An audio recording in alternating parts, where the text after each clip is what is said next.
Hi guys, welcome back to YouTube channel roaming tribe 3.0. ഇന്ന് ഞങ്ങൾ ഇസ്താൻബുളിലെ തേർഡ് ഡേ ആണ്. തേർഡ് ഡേ ഞങ്ങൾ പോകുന്നത് സുൽത്താൻ അഹമ്മദിലേക്കാണ്. ഹാഗിയ സോഫിയയും ബ്ലൂ മോസ്കും ഗ്രാൻഡ് ബസാറും ഒക്കെ എക്സ്പ്ലോർ ചെയ്യുക എന്നുള്ളതാണ് ഇന്നത്തെ ലക്ഷ്യം. ഞങ്ങൾ താമസിക്കുന്നത് ഇസ്താൻബുളിലെത്തിയിട്ട് തക്സിം സ്ക്വയറിലാണ്. അവിടെയാണ് ഞങ്ങൾ ഹോട്ടൽ ബുക്ക് ചെയ്തിരിക്കുന്നത്. നമുക്ക് രണ്ട് സ്ഥലങ്ങളിൽ ഹോട്ടൽ ബുക്ക് ചെയ്യാം. ഒന്നെങ്കിൽ തക്സിം സ്ക്വയറിൽ, അതായത് നമ്മൾ നൈറ്റ് ലൈഫ് എക്സ്പ്ലോർ ചെയ്യാനാണെങ്കിലും നമുക്ക് വണ്ടികളും ട്രാമുകളും ഫെറിയും ഒക്കെ ഈസിലി ആക്സസബിൾ ആവുന്നത് തക്സിം സ്ക്വയറിലാണ്. അതേസമയം നമുക്ക് ഓൾഡ് സിറ്റിയും അതുപോലെ ഈ ചരിത്ര പ്രാധാന്യമുള്ള സ്ഥലങ്ങളും സ്പൈസ് ബസാറും ഗ്രാൻഡ് ബസാറും ഒക്കെ എക്സ്പ്ലോർ ചെയ്യണമെങ്കിൽ നമുക്ക് ഈസി ആക്സസബിൾ ആയിട്ട് സുൽത്താൻ അഹമ്മദിൽ റൂം എടുക്കുന്നതാണ് നല്ലത്. അപ്പോൾ നൈറ്റ് ലൈഫ് കൂടുതൽ ഇഷ്ടമുള്ളത് കൊണ്ട് ഞങ്ങൾ തക്സിം സ്ക്വയർ ഓപ്റ്റ് ചെയ്തു. തക്സിം സ്ക്വയറിലേക്ക് സുൽത്താൻ അഹമ്മദിലേക്ക് നമുക്ക് പോകാനായിട്ട് ട്രാം യൂസ് ചെയ്യാം. അതാണ് കുറച്ചും കൂടി ഈസിയസ്റ്റ് വേ. തക്സിം സ്ക്വയറിൽ നിന്നും നമ്മൾ F1 ഫിനിക്കുലാർ എടുത്തിട്ടാണ് കെബാറ്റസിൽ പോകണം. കെബാറ്റസിൽ നിന്നാണ് സുൽത്താൻ അഹമ്മദിലേക്ക് നമ്മൾ പോകുന്നത്. സുൽത്താൻ അഹമ്മദിലേക്ക് T1 ട്രാമാണ് നമ്മൾ എടുക്കേണ്ടത്. ഏകദേശം 15 മുതൽ 20 മിനിറ്റ് ദൈർഘ്യമുള്ളതാണ് ഈ യാത്ര. സുൽത്താൻ അഹമ്മദിൽ നമ്മൾ ഇറങ്ങേണ്ടത് ഹാഗിയ സോഫിയയിലാണ്. ഹാഗിയ സോഫിയ സ്റ്റോപ്പിൽ ഇറങ്ങിയിട്ട് ഒരു 2 to 3 മിനിറ്റ്സ് നടത്തം മാത്രമേ ഉള്ളൂ. ഹാഗിയ സോഫിയ 1400 വർഷം പഴക്കമുള്ള ഒരു കെട്ടിടമാണ്. ഇത് ആദ്യം മസ്ജിദായും പിന്നീട് മ്യൂസിയമായും ഇപ്പോൾ വീണ്ടും മസ്ജിദായിട്ടും ഉപയോഗിക്കുന്നു. നമ്മുടെ ക്രിസ്ത്യൻ മൊസായിക്കുകളും അതുപോലെ തന്നെ ഇസ്ലാമിക് കാലിഗ്രഫികളും ഒരേ സ്ഥലത്ത് നമുക്ക് കാണാൻ സാധിക്കുന്നു. വളരെ ചരിത്ര പ്രാധാന്യം നമുക്ക് അനുഭവപ്പെടും ഇവിടെ എൻ്റർ ചെയ്യുമ്പം. അതുപോലെ തന്നെ വളരെ സ്പിരിച്വൽ ഒരു ഫീലും നമുക്ക് ഇതിൻ്റെ അകത്ത് കയറുമ്പോൾ കിട്ടും.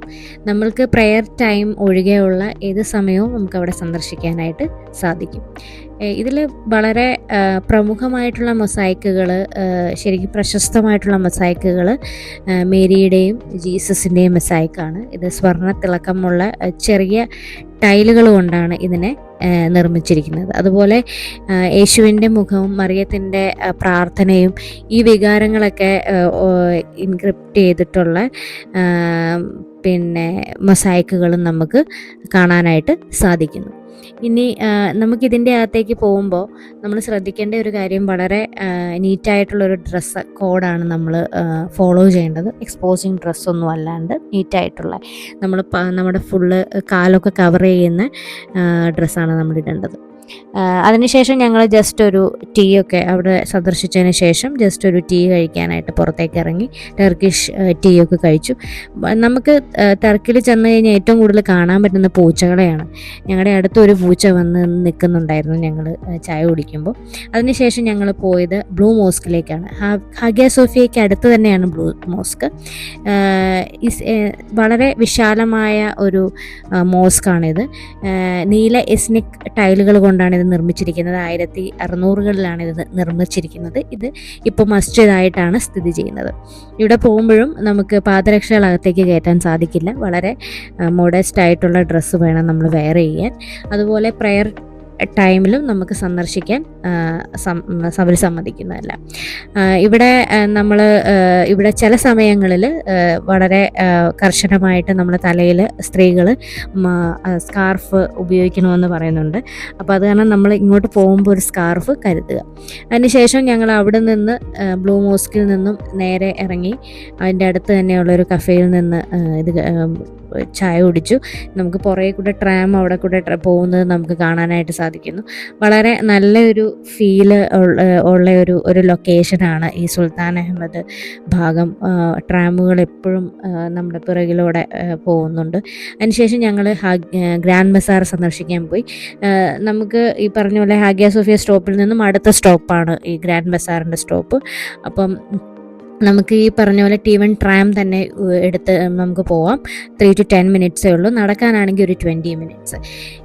ഗ്രാൻഡ് ബസാറിൻ്റെ ഒരു പ്രത്യേകത എന്ന് പറയുന്നത്, ഇവിടെ ആയിരക്കണക്കിന് ഷോപ്പുകൾ ഇവിടെയുണ്ട്. ലൈറ്റുകളുടെയും അതുപോലെ ജ്വല്ലറികൾ, ലാമ്പുകൾ, കാർപ്പറ്റുകൾ, സ്പൈസസ്, ലെതർ എന്ന് അത് മാത്രമല്ലാണ്ട് ഒത്തിരി വെറൈറ്റി ഓഫ് ഷോപ്സ് ഇവിടെ അവൈലബിൾ ആണ്. സ്വർണത്തിൻ്റെ തന്നെ കടകൾ ഒരുപാടുണ്ട്, ഒത്തിരി കടകളുണ്ട്. അപ്പം ഓരോരോ ഏരിയ ആയിട്ട് തന്നെ തിരിച്ചിരിക്കുകയാണ്. ഇപ്പോൾ ലെതറിൻ്റെ ഐറ്റംസ് ആണെങ്കിൽ ഒരു ഏരിയയിൽ, ജ്വല്ലറി ഐറ്റംസ് ആണെങ്കിൽ ഒരു ഏരിയയിൽ, ലാമ്പുകളാണെങ്കിൽ ഒരു ഏരിയയിൽ, സ്പൈസസ് അങ്ങനെ അതിനെ വേർതിരിച്ച് ആണ് അതിനെ ഓരോ കടകളും സ്ഥിതി ചെയ്യുന്നത്. അപ്പം നമ്മളിവിടെ ചെന്ന് കഴിഞ്ഞാൽ വളരെ ശ്രദ്ധിക്കേണ്ട ഒരു കാര്യം, നമ്മൾ ബാർഗെയിൻ ചെയ്യണം. ബാർഗെയിൻ ചെയ്താണ് നമ്മൾ സാധനങ്ങൾ വാങ്ങേണ്ടത്.